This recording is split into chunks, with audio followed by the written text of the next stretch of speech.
I'm introing. Hey, hello, Katie Wilson. Hi, What a pleasure to speak to you again. it's great to be here. Yeah, no, I honestly I couldn't believe, so close to the race. I feel like Seattle is not covered nationally as much as I would expect for a city of its size and wealth. And obviously, right now, the big focus nationally is Mamdani. There's a lot of controversy over there. Maybe a nice cover, honestly, for some big controversies that have come out about you recently. I was reading an article, and here, hold on. You've read this KUOW article on you, right? This very neutrally I did eventually read it. It took me a you while, you but you yeah. did eventually get around to it. No, I couldn't believe I can't do the bit properly. I can't pretend that it's serious. So hold on. Katie Wilson can barely afford to live in Seattle. That's why she wants to be mayor. Is that really a reason? I mean, it's not really about me. It's about, all of us who are struggling to live here. That was good. Uh, no, this I read through it and it's like I mean, it would be a very roundabout strategy to be like, I can't afford to live here, so I'm going to become mayor to make it more yeah, affordable. I tripped over this pothole. I will personally. Yeah, no, I mean it could work, right? I think that actually running a campaign is pretty expensive. My understanding is that it's pretty difficult, but I haven't done it, so what do I know? But so right, it talks. You're running as a working class candidate. You have sympathies with the working class. God forbid.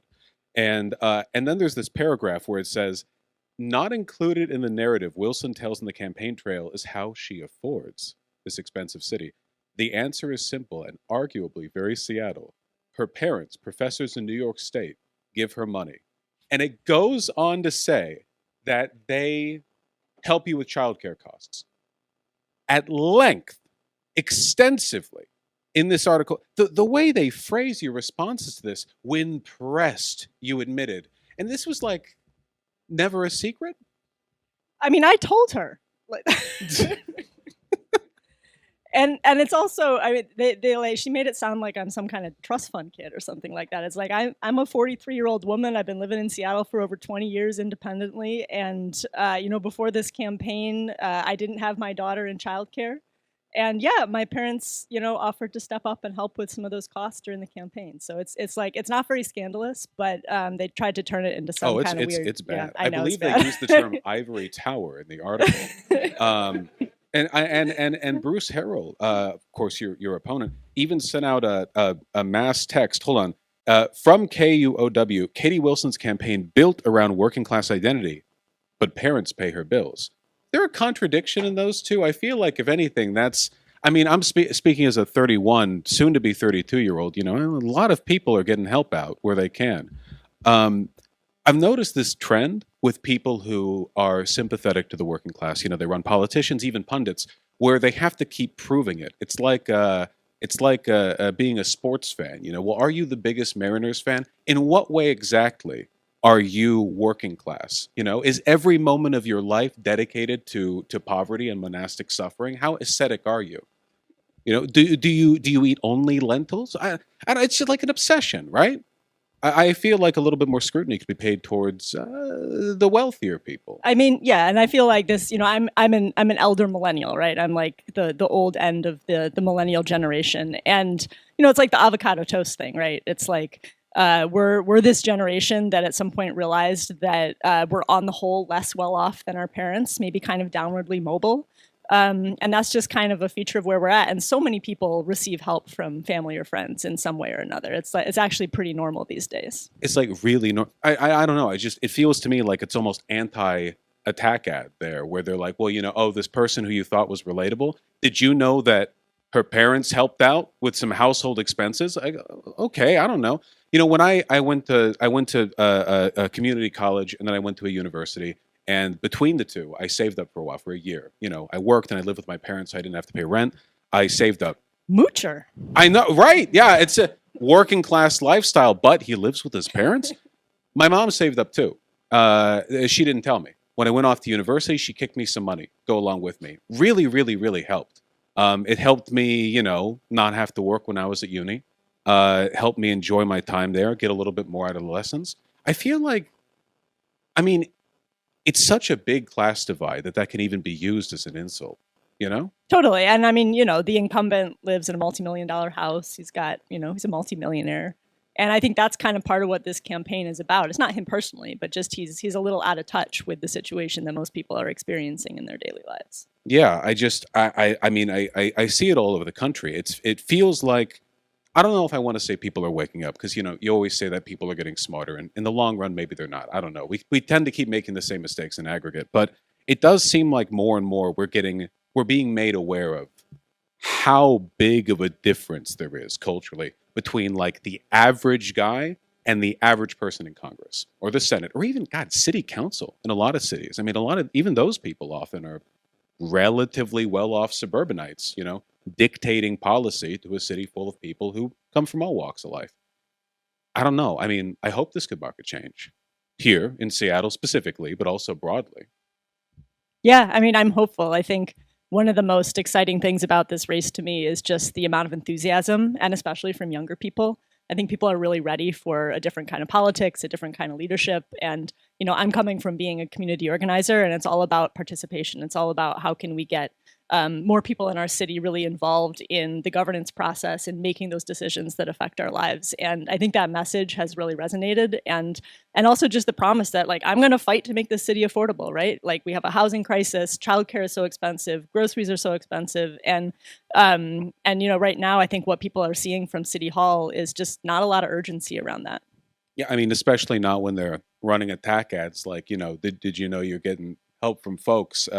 Pretty normal thing these days. There was another one. Hold on, I have this one too. Is this just going to be a greatest hits of all the attacks? It is on because me? they're really really funny. Okay. So this one, I saw this from Hannah Krieg, who runs the what is it? Is it the Burner? Yeah, which lovely local publication, which is this presser that got sent out. And it was Katie Wilson isn't prepared to lead. It's little snippets from the debate, right? And I love the implication here, where it says.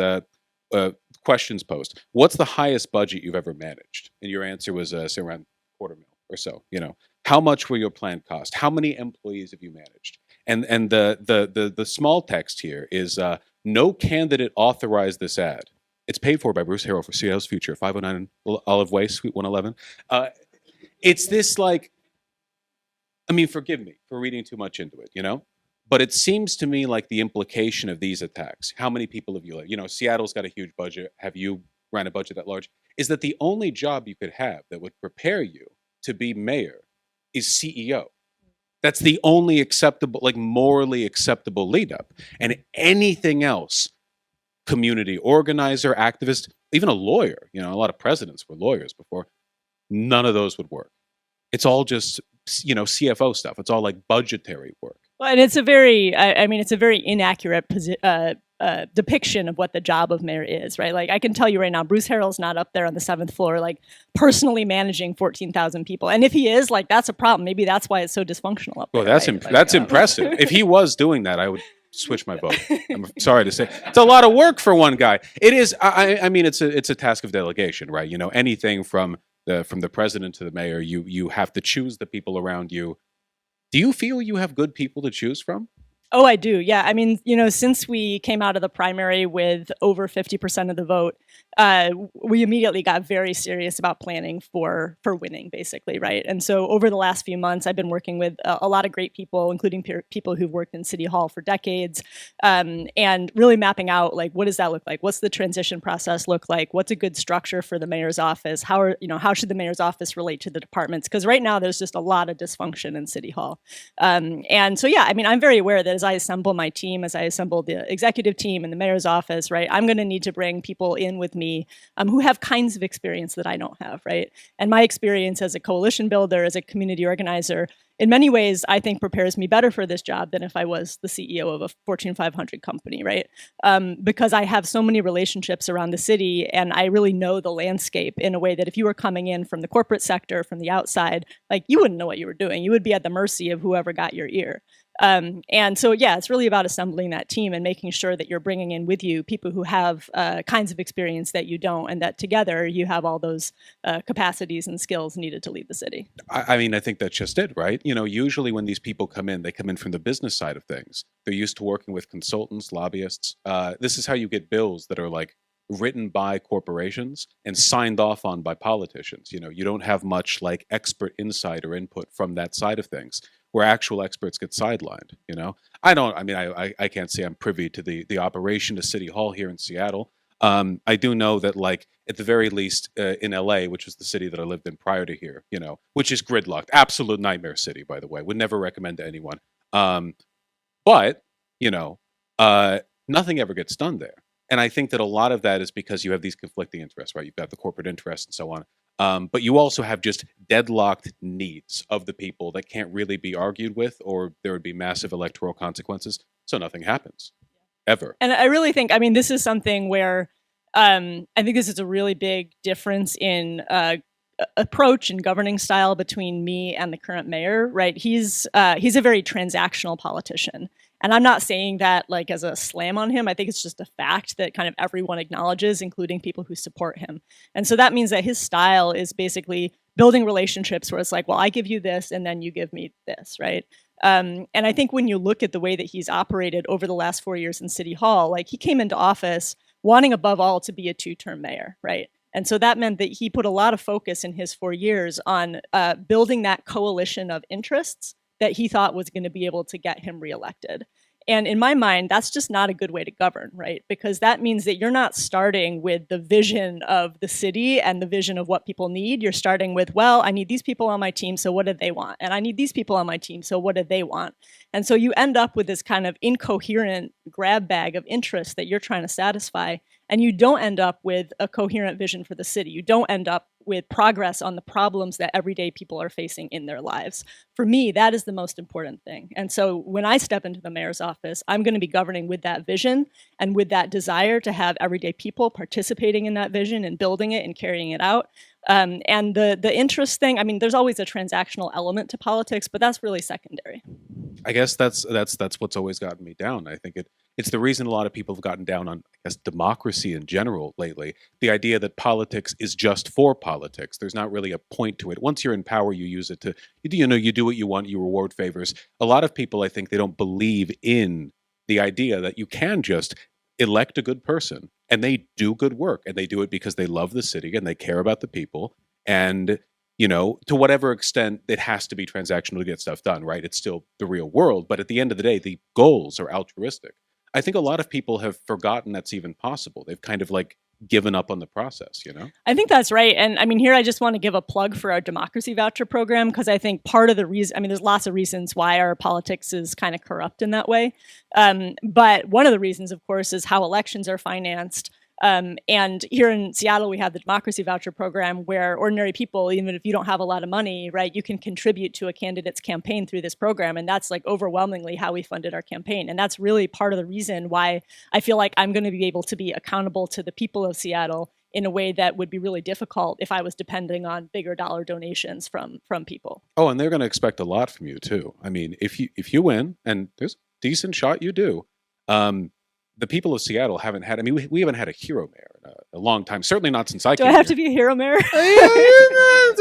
You get people hyped up. No, look, I've never met a Bruce Harrell fan. I'm sure I've met plenty of people who have voted for him. I haven't met a person who's talked about him. I've met fans of yours, incidentally, not even in the course of my work. People will have high expectations. And I mean, sure, some people get disappointed. You can't give everything to everyone. But do you worry about that? Do you worry about the ability to, even within the bounds of your ability, manage people's expectations about what can be done and how quickly it can be done? Yeah, I mean, I definitely feel like a really deep sense of responsibility, right? Because I know, like, I walk around the city now and, people recognize me and they're like so enthusiastic and they're like, oh, I just voted for you. And it's like really exciting, especially when it's like an 18-year-old who this is their first time voting or whatever, right? And I know that like people are really putting their hopes and dreams into this campaign. And the things that I want to do, the things that I'm promising to fight for, like an affordable city, right, are not something that's going to happen overnight. And there's going to be big obstacles, and progress in some cases is going to be slow, right? And so I think the challenge for me, and I mean, this is very similar, I think, with, obviously Zohran Mamdani in New York City, is how can we push as hard as we can toward those results that we want to see? And how can we tell the story of what we're doing and why, and the obstacles that we're coming up against, and if things are slower than we want them to be, or we're not able to do something, how do we how do we tell that story and have that be something that people are participating in, so that there's that understanding and that desire to push further, and that kind of political analysis really of what's in our way and the kind of movement that we have to build on the outside to overcome whatever that is. Because that's another piece of this, is like what I'm able to accomplish as mayor and what Zoran's able to accomplish, or anyone, coming from the progressive left coming into a position like that, is going to be so dependent on people organizing on the outside and pushing for that positive change. And this is something that I feel in my bones as a community organizer, because all the work that I've done over the years pushing for transformative policies, whether that's raising the minimum wage or strengthening renter protections or taxing the rich, right? All of those things, like, those wouldn't happen unless people on the outside, labor unions, community organizations, organized and fought for them, right? And that's still going to be true. I mean, obviously, having elected officials who want to do good things is a vital part of the puzzle. But that pressure from the outside and that support from the outside is still going to be all important, because you could get someone great elected, but if there's not that movement on the outside, there's not that organizing, then the people who are organized are the people with the money and the power. And so you try to do something good and they don't want you to do it, like, they're going to be able to use the media, they're going to be able to use your money, and like, you're not going to get a second term, right? And you're not going to be able to get those things done because they're going to undermine you in every way they can. And so it's going to be so important that people are continuing to do that work on the outside. And I know that, and I think part of my job as mayor is going to be to create that space for that organizing and make sure that my mayor's office is working with organizations that are doing that work in communities on the outside. I think I see that a lot. I mean, that's important, the communication. And I see that this disgruntlement, I think, where people get really excited about, voting for you, getting you elected, or any big progressive candidate. And then they're like, I still have to work? I have to keep fighting? I thought we got you over the hurdle. And what I think a lot of people forget, is, like you said, when you have a corporate candidate in power, those guys are working 24/7. I mean, it's their job, right? The lobbyists and the people who do like the oppo work, everyone who supports them, all the people who do like paid contributions, who do these like meetings, that are undisclosed, where they talk about mutual interest, the transactional element of the job, that's 24/7. They're always working, I feel like it's because it's invisible, or at least you see it through like financial disclosures, it's just numbers. You don't see it out in the street. So it feels like we're the side that always has to put in the work, And I think a lot of people get discouraged. They think like, oh, it's always an uphill battle, There's never an end to it.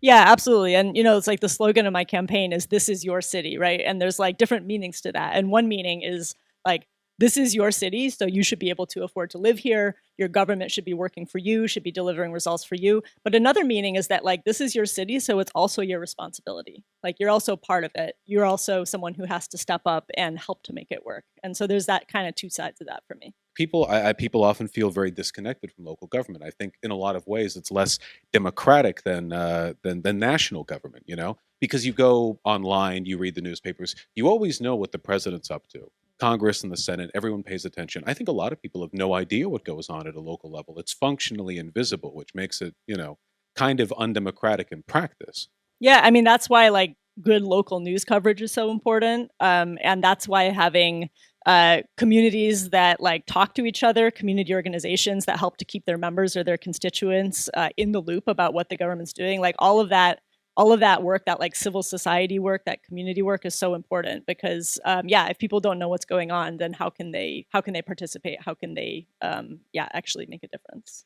Speaking of help from outside, I was actually curious, how much communication have you had with the Washington State Democrats? Has there been much play-by-play there? Have they been, since you won the primary, at least they got to take you seriously?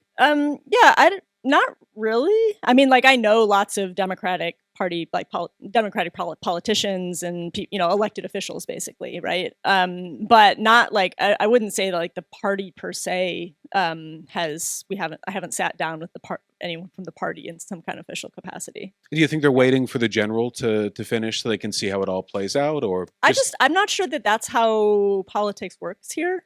Okay. I mean, I might be wrong. Maybe I'll get like a very I'm taking it from you. I got phone call after the election, but I mean, I think because these are nonpartisan races, and so it's not like I didn't run in a Democratic Party primary or something like that, right? And so it's a nonpartisan position, and I mean, the Democrats kind of have a lock on politics in Yeah, they're Seattle pretty anyway.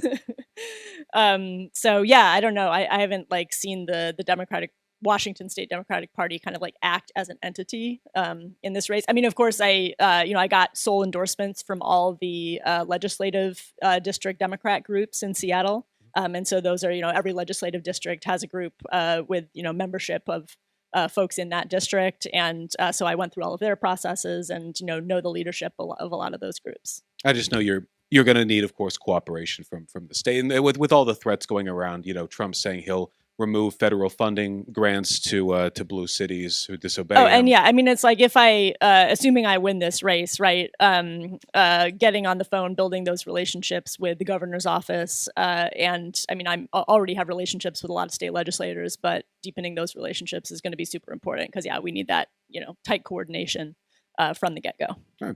Do you intend to annex Bellevue? Not sure that's within my power, but I would be very supportive if people in Bellevue wanted to pass a tax on big business, kind of like we have in Seattle. That would be really helpful. Yeah. And probably good for Bellevue, honestly, as well. Yeah, they were hit recently. Those Amazon job losses probably disproportionately. What was it, like 2,400? Something in that ballpark, I think. In just our the other day. area, yeah, that's Yeah. right. Yeah, we're seeing a lot of tech layoffs at the moment, and yeah, Amazon being a big recent example. What do you think the future for the city is, like economically? Because right now, obviously, like big tech city, we've been seeing mass layoffs in that sector due to AI consolidation. Who knows what they're up to? Do you think that Seattle might fall on hard times as a consequence of that? I mean, I do think there are big, important questions about the economic future of our city and our region that the city needs to be a real partner in like helping to figure out. We really have been riding this tech wave for the last couple of decades, and I think there's been an assumption built in also to the way that city government works that that's just going to continue. Right? We're going to just have more and more and more tech jobs, and obviously the tech industry is going to continue to be an anchor of our economy, right? And we want that. We want those jobs. But I think that there are big questions with AI, right? And seeing these layoffs happen, I don't think we can assume that it's just going to be like grow, grow, grow forever and ever. And yeah, I mean, I think that it's really it's going to be important to look at other directions that our economy can develop. And I'm really interested in having Seattle be more of a leader in the green economy. Are there ways that we can encourage alternative energy investments here? Like working with the port, can we have Seattle become a place where we're actually building like hybrid electric vessels, right? Like there are cool things that I think that we can do. And I think that's going to be a really interesting conversation in the years ahead because we want this to be a place where we have good jobs and and we should be like thinking about what that looks like. It really does feel like a city with an infinite potential. Mm-hmm. We've got the big ones, right? Access to sea. We've got lots of land around, but like just in terms of the natural environment where we're positioned on the West Coast, it always seemed kind of a waste to me. I guess that like you think tech, you think San Francisco. There's a lot of it here in Seattle. There's the old old Google building up in Fremont, all the the old Microsoft Center, and they got the Amazon bubble downtown. You see it all over the place, and I'm glad that people locally are being provided jobs, even if now they all live in Bellevue, which should be annexed to because they're taking our jobs. Um, but it has always felt odd to me. I guess I know a lot of people come up here to study natural sciences, for example, right? Because what a beautiful place to do it. Um, yeah, green energy sector. That'd be a pretty nice. That'd be a nice way to go about it. Whatever's viable. Um, yeah, I don't know. I've had such a difficult time, I think, staying optimistic about the ability for um, uh, you know legislative solutions to manage the problems that American cities are going through. It seems like there's this general downward track of urban decay all over the country, right? Especially since COVID. And I know some cities have managed to tick upward a little bit. I know that this is for a lot of people almost like the main thing they vote on, right? The idea that there's something fundamental to these cities that has been lost or is eroding. There was a question I saw pitched to you recently that got some kerfuffle about homeless encampments in parks, which I think that probably at this point no one in America is stranger to, but especially here in Seattle, we've always had a decent number. And well, actually, I guess I'll just ask you directly. What would you do as mayor about, you've got camps pitched in Cal Anderson, what's your approach to that? Yeah, I mean, it's pretty simple. We need a lot more emergency housing and shelter. We need places that we can actually navigate people to inside, because what, Harold's administration is doing is, pretty aggressively sweeping people from place to place, but without meaningful offers of shelter and support. And this has been documented extensively. There's some really good Seattle Times coverage of this. And also, it's like you don't need to read a Seattle Times article to know this, because you just talk to people and you just look around, right? And it's been actually one of the surprising things about this campaign to me is the extent to which, as I talk with people around the city in different neighborhoods, residents, business owners, like people see what's going on, right? They're like, okay, there's an encampment here. The city's going to sweep it. It's going to just, these people are going to move to the next neighborhood and then they're going to be back here in a week. And there's this palpable frustration with how this approach is not working, right? And so we desperately need to open more emergency housing and shelter. This can be tiny house villages, micro modular shelter. I've got a proposal around trying to get some folks into vacant units in our affordable housing sector. We just need to get people inside, right? And so, I mean, absolutely, people have an expectation, a desire that their parks are clear and available for their intended use, and that makes sense. But like, we have to actually be getting people inside, because it's just not working what we're doing right now. Do you ever feel like this is the main thing that people vote on sometimes? I mean, oh yeah, I mean, I really think that homelessness is probably the top thing that people are voting on right now. I mean, there's affordability as well, but yeah, I mean, homelessness. And when I think about my administration, right, I know that regardless of what all I might want to do, right, the number one thing that I'm going to be judged on is whether I'm able to move the needle on homelessness, whether I'm able to dramatically reduce the number of people who are sleeping unsheltered on our streets. Yeah, it's a tough issue. I know it's also like across the board, the entire United States is. It is, but Seattle's a national outlier. Like we have, sure. I was just looking at it today. Like if you look at our homeless population, like 58% is unsheltered. Compare that to Boston. Ooh. So Boston has a lot of homeless people too. 6% are unsheltered. So just in terms of the number of people who are sleeping outside with nowhere to go, we are just off the charts compared to comparable cities, other deep blue cities in America. Okay, so we are doing a very bad job here. I didn't know it was that bad. I actually didn't know it was 50. Yeah. That's insane. Yes. 50. Yes. Okay. Yeah. All right. Well, good luck with that. Yeah. Thank you. Yeah. Fun stuff, huh? Here, I'm getting told that we have a finite amount of time. Is that right? Hey, just want to say it's been a delight to directly pitch questions to you. I really hope you get it. Thank you. It's great to be here. I think I'm hosting this. So if you have a question that you'd like to ask our fine mayor-to-be, hopefully crossing fingers, then please put your hand up. Yeah, that too. Hit it.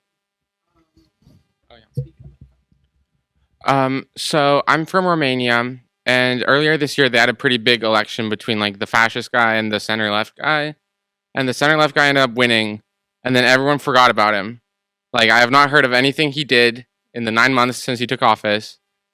So I guess my question is, what are you planning to do? Like, if you win, how do you plan on staying relevant and like in the public eye? Yeah, that's a great question. I mean, I guess the shortest answer is I really think, and again, coming from my perspective as a community organizer who cares very much about people staying involved, being involved, I really want to find a way to have a different kind of relationship with the public. And, I think about the way that we've done my campaign, right? And it's funny because before I decided to run for office, like I'm not a social media person at all. But, with the help of my team, we've been using social media and I think fairly effectively, right? And so we talked a little bit before about kind of telling the story of the administration, the things we're trying to do, like showing the success that we have, showing the obstacles we face. And so I really want to find a way that we're doing that publicly, right? And so that could mean, putting out regular videos, having, regular press conferences. Really, often mayors kind of hide, right? Like, and they don't want to be in the news because, what if it's bad news? But I really think that being out there and trying to having this kind of educational function of like, here's how government works, here's how we're trying to work for you, and having that be a two-way street where people are also invited to keep, giving feedback, giving ideas. So I don't know exactly what that looks like, but I really want to figure that out because I think it's important. All right. You. Hi, my name is Scott Aldridge. My question is on revenue, specifically the relationship between Seattle and Olympia. Do you think Seattle has adequate taxation tools? And what do you think Olympia could do to help Seattle out? Yeah, great question. No, we don't have adequate revenue tools. And as you probably know, we have the second most regressive tax system in the country now here in Washington state. And that's largely due to the fact that we don't have state and local progressive income tax. And I believe I saw recently, I think that some of the legislators might be proposing an income tax on millionaires in the next session. So that will be really interesting to see how that pans out. But that's really kind of something that we need. And that would also give Seattle the opportunity to use that tool here locally. So as mayor, I will absolutely be working with our legislative delegation to fight for that, to ask for that. And there are other tools too that I think Olympia could give us. Another thing that I support, so we have the Jumpstart payroll expense tax here, right, which is our tax on wealthy corporations. In the last session, there was kind of a statewide version of a similar tax proposed that would have included a credit for Seattle businesses that pay the Jumpstart tax. And that's a really good idea because it would basically level the playing field a little bit so that there wouldn't be this huge difference between the tax environment in Seattle and in Bellevue, because we have seen, Amazon and some other companies potentially moving some jobs over to Bellevue to avoid that tax. So there's a ton that Olympia can do. And, I'm a big believer in progressive revenue and really looking forward to working with Olympia to try to get more tools. How about you? Hi. You yourself have even noted that we have a notably more conservative city council since the prior rotation, namely with Morales and Nelson. If you become mayor, how do you project your working relationship to be with them, and how do you plan to handle any sort of obstacles or headbutting that may come in contact with them? Yeah, great question. And, of course, we will have some turnover on the council for next year, right? I think that Dion Foster is overwhelmingly likely to be replacing Sarah Nelson. And then we'll have a new District 2 council member as well, likely Eddie Lynn. And Alexis Mercedes Rink will be reelected. So, I think even if we don't have a super strong progressive majority, I really do think that we can make progress on some issues. And if I prevail in this race, I think that's going to send a pretty strong message about the way that things are going, the way the wind is blowing, what voters want right now. And so I think that might make some of the other council members who have been taking some pretty conservative votes recently, that might soften them up a little bit to moving in a more progressive direction. So I think that we can assemble majorities on some issues. Of course, we're not going to be able to get super transformative progressive legislation passed at least until 2028, I guess, after the district council elections. But I really also think that on homelessness, all the council members genuinely want to see progress. And so I'm really hopeful that I can establish good working relationships with all the council offices, even if there are things that we are not aligned on, and we can make progress on that and some other issues. Oh, please, right up here. With the red shirt. With the scary stuff going on with the Trump administration and ICE, I was just wondering, what would you do to counter all the chaos? Yeah, I mean, that's obviously a vital question and a big question. I think the first thing is to make sure that we're all united. And when I say we all, right, that means the city government, the mayor's office, working with the city attorney's office, and being kind of fortifying our constitutional shield and being ready to file injunctions, to fight whatever's coming down the pike legally. And also it means the city working really closely with advocates and organizations, right? And definitely the Washington Immigration Solidarity Network and all the groups that are doing the hard work of protecting immigrant communities, making sure that the city's supporting their work, right? Funding legal aid, funding other forms of support. And also that all of us, right, in the event that Trump does send federal agents or federal troops into Seattle, that we're prepared for that, right? That our police have been trained and are protecting us, and that all the folks who are going to stand up and protest know how to do that safely, and that we're de-escalating and trying not to give Trump those fireworks that he wants. So there's a lot of aspects of how we prepare. But yeah, I think we do everything we can to prevent that from happening and to not make Seattle an attractive kind of target. But also we have to acknowledge that like it might still happen, and we have to be prepared for that eventuality too. And of course, working with the county, working with the state. So just and also learning from the cities where this has happened, right? And having those strong relationships with the mayors in LA and DC and Chicago and all that. Oh, somebody's being pointed at. Please. Hi.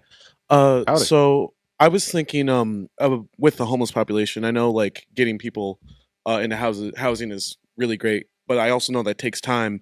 And I was thinking about specifically the World Cup next year is going to be in Seattle, and I know because I've seen it in the past when like a lot of big sporting events are happening, they tend to also try to sweep a lot of homeless people out. Is there a plan? At least, is there an idea of a plan in place so that we don't basically have to sweep a bunch of people out of Seattle because that's 7 months away? Trying to think about that. Yeah, absolutely. Yeah. And, exactly what you just said, right, happened when we had the MLB All-Star game here, right? And they basically swept everyone out of downtown, but that just pushed people to other neighborhoods. So we don't want that to happen again. And so that's really, I think, in terms of implementation, that's going to be the top priority for the first 6 months of next year under my administration is how do we make sure that, there's going to be immense pressure for downtown and adjacent neighborhoods to be clean and welcoming, et cetera. So how do we do that and actually get people inside? And so I think my goal would be to stand up several new tiny house villages in that space of time, and also open up some indoor space and like as much as possible get the folks who are downtown inside with shelter or with the services and support that they need. So, I mean, that's going to be it's an ambitious goal, but like we absolutely have to do that because it's just not, I mean, it's really harmful for the people who are sleeping outside and it's not fair to the other neighborhoods if we're just sweeping people around. Please, right ahead. Hi, I'm Josh. I've been thinking about the rising cost of childcare lately, and I believe I saw on my ballot recently that there's a measure to get 600 new subsidized childcare slots, and that's a great start, but it feels like a baby step in the right direction. I don't know if you have a plan to potentially expand on something like that in that direction. Yeah, absolutely. So what you're referring to is the Families Education Preschool and Promise Levy, right, which is also on your ballot this fall, and I definitely encourage people to vote yes on that. So that will somewhat expand the kind of subsidized childcare that the city provides to folks who are, qualify. There's a number of qualifications to kind of participate in that program, but it is a baby step. And yeah, so there's a number of sides of the childcare crisis. Like as you probably know, it's both that it's totally unaffordable for families who want to put their kids in childcare, and childcare workers get paid very low wages, and so it's just the whole industry is in crisis. And basically we need to be treating childcare as a public good, and we need to be funding it as such. And so part of it is going to be how much money can we come up with here in Seattle to further subsidize childcare? So that's one reason why I'm so big on progressive revenue, because I know that in order to make real progress, we are going to need to raise new revenue. There's other things the city can do too, beyond just finding more money to subsidize it, because it's also a matter, like it's hard to find locations that are appropriate for childcare facilities. And so if the city, because there needs to be outdoor space and there's a lot of regulations, rightly so, right, around what that space looks like. So if the city can do more to make sure that, for example, when we're building a big new building, right, that we have space for childcare in that building, right? And I think working with like downtown property owners and employers, like, can we get more childcare facilities downtown so that as workers returning to office or whatever, right, that there is childcare there for them, and just making childcare more available and assisting people who are trying to start childcare centers, whether that's in-home childcare or a larger center.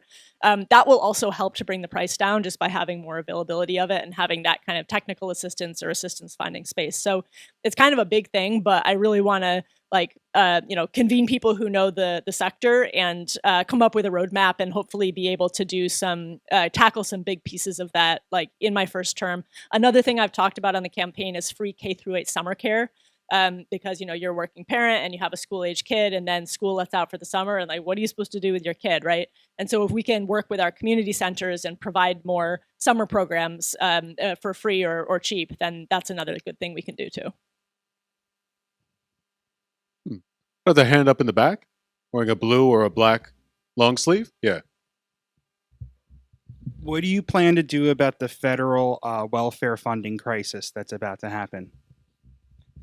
You're talking about SNAP. Yeah. Right, good question. And I mean, I support the things that the current mayor and the city and the state are doing to try to compensate for the potential loss of SNAP benefits, right? So I think the city's making available like $4 million for like local food banks. There's a lot of efforts, obviously, right now to bolster funding and support at local food banks and other kind of food security programs. So I support all of that. I mean, I think another thing, just thinking about food security more broadly, because even not thinking about the SNAP benefit cuts, right? Food insecurity has been going up and up as just groceries have been becoming more expensive. And this is sort of kind of coming out of the pandemic. And if you look at the amount that people actually get in their SNAP benefits, $6 a day or whatever, it's just like, it does not go very far. And so our food banks and other food security programs are really overstretched. One thing that I've been thinking about that was suggested to me by some people who work in the kind of intersection of food and education is that the city might be able to guarantee like free school meals for all kids, right?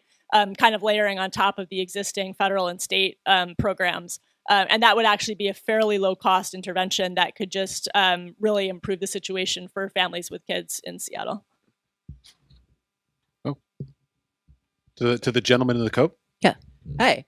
It's Benjamin. Thank you again for joining us. I just have a quick question on about like the street cleanliness. One thing that I've noticed, I've traveled to Europe, and one of the things that people really talk about is that they just feel a lot of pride in like the how their streets are clean, and they talk about how it informs their behavior and it makes them a lot more protective, but also feel a greater bond. It's just something Europe does more of in general. Do you have any plans or any hopes or aspirations for like, I don't know, like a fleet of street sweepers or something maybe more manageable? Yeah, that's an interesting question. I think the first thing I think of is just going to the cause of lack of cleanliness on our streets, and I think our unsheltered homelessness crisis is a big part of this, right? When you have so many people who don't have space to, and we like public bathrooms, right? Like we have just too many people who are living outside right now. And one of the results of that is a lot of, lack of cleanliness. The amount that the city spends just like cleaning human feces is quite kind of a lot, right? And so definitely providing more public bathroom facilities is a high priority for me. I'll have to dig into like what the city currently spends and does in terms of just direct street cleaning. But yeah, I would like a cleaner city too. And I would also like, homes for people to live in so that they're not forced to perform basic bodily functions outside. If I could add just really quickly, I want to say, I think this is also one of those like faith in civic democracy issues where the more a person cares about their neighborhood, the more they want to see it cleaned. I remember my parents telling me when I was growing up, the neighborhood they lived in, they were in, Georgia, Texas, or whatever. But like people would clean up the trash off their own street because it would blow in. There wasn't that much of it. Once there's too much of it, it feels like you're fighting too much of an uphill battle. People stop caring, and then the issue gets monumentally worse, Again, I grew up in LA. I've been to cities much dirtier than Seattle. But you can tell when you're in a neighborhood where everyone there, keeps it kind of nice, and they've got like, a bench outside their front lawn or something, and they've been sitting there for 40 years. Just it feels nice to see people invested in their community. So yeah, no, and I do have some ideas around how we can get more like people participating in cleaning up their neighborhoods. But you're totally right; it only works when it's at a certain level, right? If it just gets too bad, then people like just kind of turn away from it, and they're just it's not something they feel. Yeah, but it would be great to have a situation where more just like people, I'll say like with the Transit Riders Union, right? One of our longtime founding members, Pauline, she has this persona, the transit fairy, and she just like spends all of her time cleaning up garbage near transit stops. And she's just like so diligent about it. And it's just amazing. And she's not deterred by the levels of filth, but yeah, she just spends all of her time cleaning up and people really appreciate it. And she's stronger than us. She's stronger than us. Exactly. And yeah, I would love to create a situation where more people around the city just feel that sense of ownership and will just like, pick up trash on their way to the grocery store or whatever. That's hero stuff. Really? Yeah. No, that makes a real difference. Yeah, she's like a saint. Oh, okay. Green hat. Or blue hat with green brim. Thank Bench for that. It's a bit of a strange design, but I do like it. Hi, I'm Jenny Olander. I'm the community manager for Progressive Victory. My claim to fame is that Hassan Piker butchered my name live on stream. I am not a native to your fine city, although I have spent the last few days here, and it has been absolutely wonderful. I was wondering, the urbanism here is far beyond anything that I've ever seen or lived in. And I was wondering what kind of messages you would have to mayoral candidates, say, in the Midwest, in the second biggest city in Nebraska, what they could do to maybe have some more urbanism and faster buses, maybe a potential light rail system. Yeah, that's interesting to hear you say that, because I think we have a great urbanist community here, and I think if you ask people here, they will be able to point to many other places where they feel the urbanism is better than it is here. So maybe the grass is always greener. But yeah, I mean, I guess I'll say a big factor in urbanism is density, right? And the more housing we have, like the more people are living in the city, the easier it becomes to do things like provide great public transit and other urban amenities. So yeah, I don't know, maybe like zone for denser housing. That's not really good advice for like individual activists. But I mean, I guess I'll say, so like I've spent my career, I co-founded this organization, the Transit Riders Union, and we fought for better public transit, more affordable public transit. And so yeah, you like get together with other people in your city and find, whether it's public transit or walkable neighborhoods, like find something to fight for and go and hound your elected officials until you get it. There are so many like American small town, like the old town area of every small town. It's the one street that goes through, and it's actually like nice, old but nice. It's crazy. We just forgot. We forgot how to do that. You can see like the remnants of brick row houses, and then you've got what used to be a saloon and everything, and then everything around that is like suburbia, one house per square mile. Yeah, I feel like one thing we really need to relearn in the US is just like mixed use, right? Like what the magic that happens when you have like residences and small businesses and parks, like everything is just all mixed together. And that's part of what like makes New York City such a great city too, right? Is you just like every block is like its own city where just everything is happening. That's what a lot of people love about Capitol Hill as well, where you can have a park and a single family residence and a big apartment block all together, right next to each other. And it's probably the main reason why that's the most lively neighborhood, Stuff to walk to. It's dense enough the businesses can afford to stay open based on foot traffic. You don't got to drive there, so less parking lots. Anyway, imagine a lot of the people here are fans of urbanism as well. They've probably heard the spiel before, but it's important. It's important to talk about. Here, all the way in the back.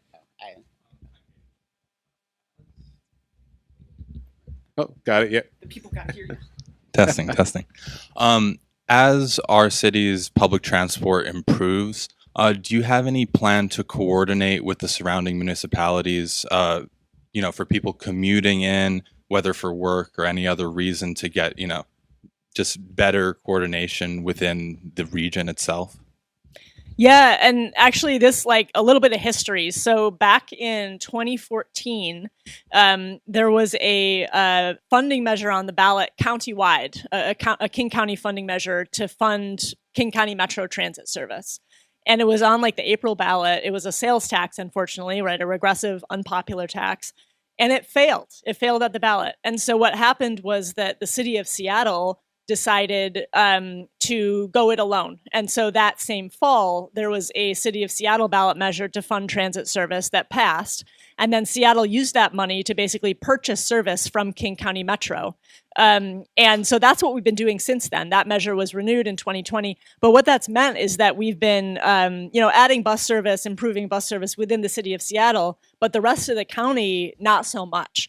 And so what I would really like to do is work with the next King County executive to chart a course to another regional measure so that we can be improving bus service in a coordinated way across King County. Because especially as the Link Light Rail system, right, is expanding and we have stations opening up around the county, like we really need more bus service, and we need to make sure that we're doing that coordination because, yeah, it's a region, right? Like so many people who work in Seattle live in South King County or even in other counties, right? And so we absolutely need that kind of coordination.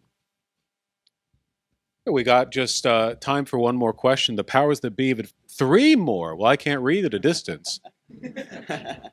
You've got the mic. Yeah. Hello. I'm one of the Washington State leads for Progressive Victory, and we have a great group of people, volunteers here that are going to go canvassing after this. And then you obviously are the co-founder of the Transit Riders Union. So I was wondering how you could use these volunteer groups going into your mayorship to like kind of bolster your power and make sure that your priorities are getting done. Yeah, great question. And I mean, I think there's a lot of pieces of my platform of potential legislation I want to put forward. I mean, maybe to just give an example that's related to public transit, right? I would love to see the city pass a law which would require at least large employers to actually subsidize or pay for transit passes for their workers, right? Because the situation right now is that if you work for a big tech company like Amazon or Expedia, right, you're going to get a fully subsidized transit pass from your employer as like a perk of your job. But if you work as a Starbucks barista or a checker at Whole Foods, right, you're not going to get anything. And so I think this is like a great thing to put forward, but it's only going to work if we have people, like I said before, kind of providing that pressure from outside. So what I envision is working with organizations like yours and other community groups and labor unions, identifying like what are those policies that they feel that you can organize around, right? That's a hot issue for your members. That's something that you could get out there and knock on doors and talk to people at light rail stations that people would want to see happen. So to put something forward in a way that then provides an opportunity for you all to go out and help to build support for it, right? To help to get write letters to the editor, get like pieces in the paper about how people are clamoring for this. Come and testify at a city council meeting, write emails to your council members, right? So doing all those things that help to create that sense of public support and inevitability that can help us to get legislation like that across the finish line, and also like open to ideas, right? So if there are issues that are hot for your members that you feel like this is a really urgent thing that the city needs to tackle, right? We'll have that two-way communication so that we can maybe take those things up. It's huge here, especially too. I mean, the light rail does a pretty good job connecting the community. When they finally connect the light rail line across the 90, what line is that going to be? You mean like the line going to the east side? Yeah. Yeah. Is that the one? They haven't opened that one station. I was waiting on that for ages and ages. Well, anyway, I mean, it's easy to get in Seattle via rail, like very easy compared to a lot of other American cities. So it's just a good opportunity here. I didn't see who went up first because I was busy yapping. Oh, over there? Yeah, with the pride hat. Washington team, and I had a question because one of the projects that we are talking about a lot and are likely going to be working on after your election is Whole Washington. And I was wondering, is there anything that you can do with the mayor's office of Seattle to sort of throw your weight behind that project, which is, of course, pushing for universal healthcare throughout the entire state of Washington? Yeah, I've personally endorsed Whole Washington, and I know that a lot of members of the Transit Riders Union are excited about it and have helped with various of their signature gathering campaigns. I don't know specifically, but I'm certainly open to that, right? I mean, I think that healthcare access is going to be already is a huge issue, and it's going to continue to be a huge issue in the years ahead. And I mean, I personally right now, like I purchase health insurance through the exchange, through the Washington Health Plan Finder or whatever, and I know that premiums are just like jumping way up. Oh yeah, like especially right now. Yeah, exactly. Yeah. And then of course there's the danger of people being kicked off Medicaid, right? And so I would hope that first of all, just that healthcare access is going to be a really top issue in the legislative session coming up. But yeah, obviously what we actually need is universal single payer healthcare. And so I don't know exactly what that looks like, but definitely game for trying to use my position in the mayor's office to advance that. All right, and this time for real, we've got one more. And how about you in the front? Okay. I just wanted to ask, if you are elected mayor, what will you do to protect Seattle citizens from ICE? Yeah, so ICE activity is likely to keep ramping up, and the first thing is to really be working very closely with all of the organizations that are rooted in immigrant communities that are doing the hard work of making sure that people don't have to attend immigration hearings alone, right? And doing support for immigrants and their families, like when a detention happens. And so the city needs to be a partner in that work, make sure that we're supporting, funding legal aid, and also making sure that that our police department is protecting people. I was talking to some folks at educators, and they're all worried about their students and the security of their school buildings, right? And so they have a policy of not allowing ICE in, but like, who's going to enforce that, right? And so how can we make sure that our police department is really protecting people? I support a lot of the things that the current administration is doing along these lines as well. We can't have masked, unbadged ICE agents just kind of yanking people into vans. So we need to do everything we can to prevent that, including, again, making sure that our police department is ideally intervening in unlawful ICE operations. It's also something that we all have to participate in. And so making sure that all of us know like what to do when we see ICE activity in terms of documenting it. So it's a big thing, and something that, the city needs to be absolutely on top of, and also fighting in the courts in every way that we can. Everyone, I was not told what to say after the allotted questions were asked, so I'm just going to free ball it and say thank you all so much for taking the time to come out here. Obviously, your work ain't done, but thank you for the questions. They were excellent to a T. And I'm being signaled via hand signal that I should also shout out the wonderful organization that made all this possible. Of course, Progressive Victory, who has done phenomenal work around the. Yeah, okay, yeah. They do. They're good. They do wonderful work, because I know there are people watching who are part of it. They do wonderful work, canvassing and phone banking. There are a lot of people who, they get engaged in politics online, usually in the form of consuming other people's opinions on what's going on. And I think that engaging with politics only in that way can be a little bit distressing sometimes, especially because the world's not exactly getting better in a hurry right now. Think it's important to get involved. Gets folks involved. So thank you, everyone. Thank you for the wonderful questions and for your time. And, of course, Katie Wilson, for your time. Yeah, it's great to be here. And my last word is vote, right? Election day is coming up on Tuesday, November 4th. And so if you're a voter in Seattle or in Washington State, get your ballot in, and get your ballot to a drop box if you can. Because of the federal shutdown, we are not confident in USPS's ability to get things postmarked in time. So definitely put your ballot in the drop box by November 4th. I concur. You guys should vote. You should vote. And one last thing I'd like to shout out as well, that Progressive Victory could not possibly get this done without, some kind of organizational income. Now, I wish I'd brought this prop myself, but I forgot because I'm an idiot. Oh, you want to give me yours? Mine's red and shiny. No, please. If you want to become a member of PV, which I think, for a mere $5 or more, that's up to you, dollars a month, you get a shiny card. I think that's market value too. So if anything, you're losing money not getting it. You can, again, mine's red. You can support an organization that does a lot of very, very, very good work and feel good about yourself. And also, you should get involved too. You should canvass and phone bank, but also you can sign up there because all that's helpful too. This isn't actually mine. I shouldn't hold on to it too long. I'll get attached. Here. Really though, thank you, and seriously, thank you for your time. It's great to be here. Everyone, please.